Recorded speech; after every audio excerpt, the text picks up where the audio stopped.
Nadia, vous vouliez nous parler d'une association que défend Abdelmalek qui s'appelle THOT. Oui, THOT, c'est un acronyme, hein, c'est oui, ça. C'est l'acronyme de transmettre un horizon à tous et c'est aussi un clin d'œil au dieu égyptien de l'écriture et du savoir. C'est une école à Paris qui a été fondée par des jeunes femmes qui veulent enseigner le français aux demandeurs d'asile avec une vraie formation diplômante. Il y a déjà des dizaines de réfugiés qui y suivent des cours pour pouvoir s'insérer.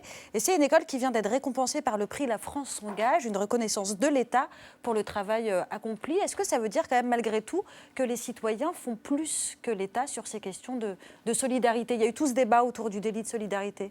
Moi, pour vous dire la vérité, je crois plus en la société civile et en les citoyens qui s'organisent et qui font des choses que j'attends pas grand-chose de l'État. Enfin, malheureusement, je fais partie de cette génération, la politique au sens politique-politicienne, Ouais.